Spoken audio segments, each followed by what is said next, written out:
En este video te voy a mostrar cómo verificar si un correo es phishing. Y para eso te voy a mostrar herramientas simples y efectivas para saber si te están intentando engañar a través de Internet. Para protegerte de los ataques de ingeniería social, te propongo utilizar un procedimiento de verificación de 3 pasos. El primero es verificar quién te envía el mensaje. El segundo es a dónde llevan los enlaces que están en ese mensaje. Y lo otro es analizar qué es lo que te están pidiendo que hagas. Entonces, vamos a comenzar por el primer paso, que es verificar quién envía el mensaje. Y acá permitime hacer un break y explicar cómo funcionan los dominios y cuál es su estructura, porque creo que entender esto es fundamental para poder realmente evaluar y decidir si un dominio es seguro o no es seguro. La parte final de un dominio es lo que se conoce como la extensión y el país. A veces puede estar solo la extensión, a veces puede estar solo el país, a veces pueden estar los dos. Luego, lo que viene es el dominio. Siempre las diferentes partes están separadas por puntos. En este caso, por ejemplo, el dominio es example.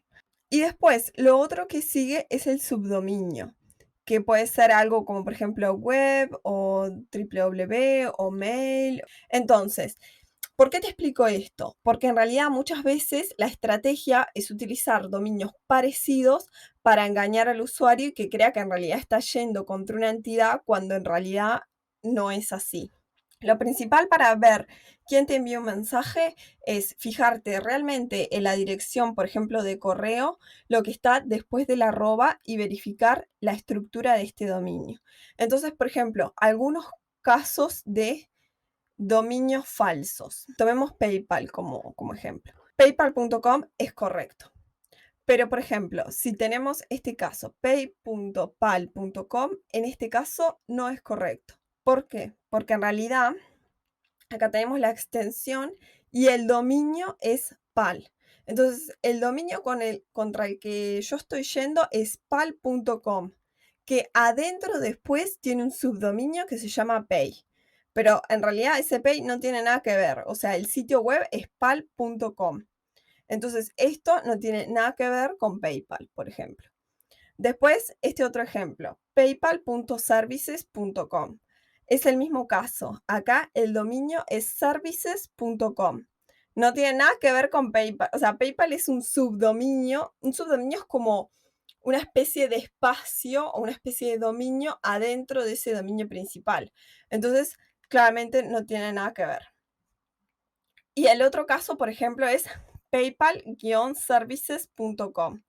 En este caso, sí, el dominio es todo esto, PayPal-Services. Esto, bueno, a veces las empresas compran dominios parecidos.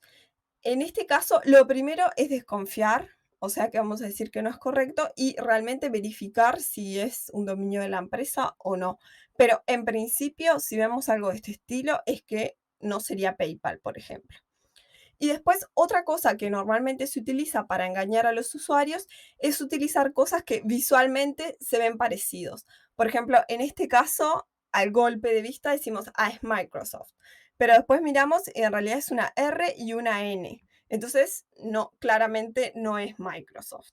Entonces, el primer paso sería verificar si el dominio tiene sentido, si no es algún caso de dominio falso y si realmente es una compañía real y que existe. Otra cosa que quisiera mencionar es tener cuidado con los servicios de correo públicos o gratuitos, ya sea Hotmail, Gmail, Outlook, todo ese tipo de servicios que muchas veces también se utilizan para enviar phishing. El segundo paso sería verificar a dónde llevan los enlaces.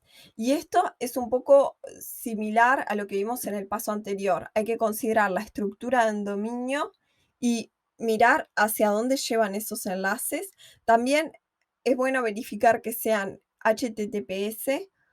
Otra cosa importante a ver es la URL real.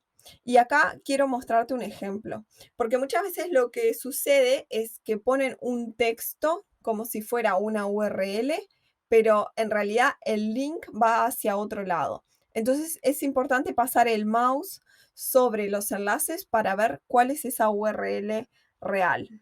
Por ejemplo, miremos este caso. Yo pongo google.com y esto lo transformo en una URL. Entonces acá le pongo cambiar y en lugar de ir a google.com lo que hago es ir, por ejemplo, fake.com, fake site. Entonces, este tipo de enlace en realidad no te va a llevar a Google, te va a llevar a la URL que yo puse. Entonces, esto es una estrategia que se utiliza mucho y la única forma de detectarla es justamente pasar el mouse sobre este enlace y ver qué texto nos muestra.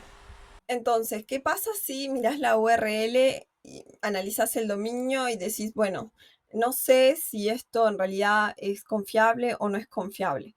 Bueno, en este caso, yo lo que te recomiendo son estas herramientas. La primera es esta, Google Transparency Report, que acá puedes hacer copiar, pegar de la URL y te va a decir la información que Google tiene respecto a la reputación de este sitio web.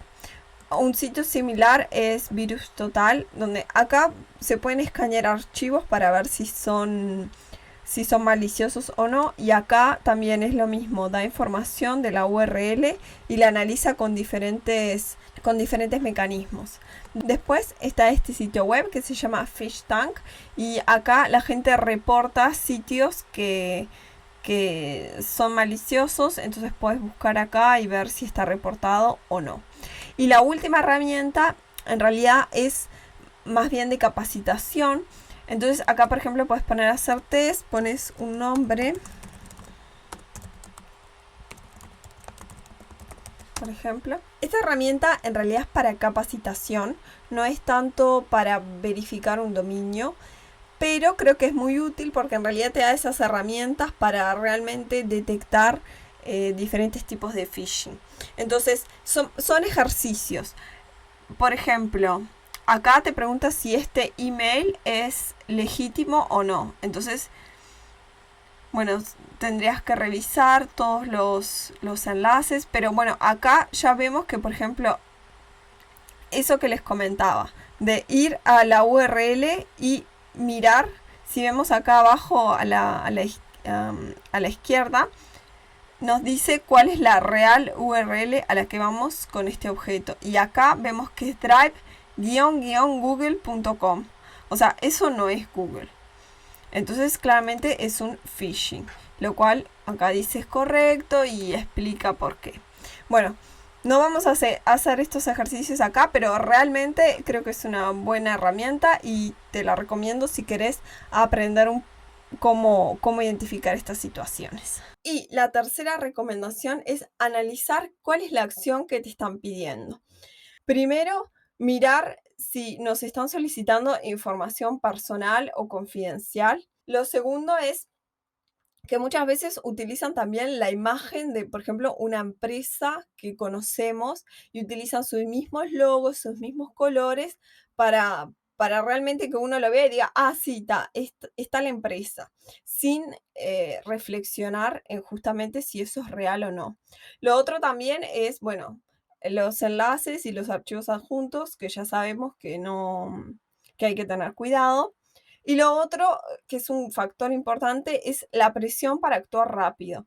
Se basan justamente en presionar para que la persona tome acción sin ni siquiera pensar.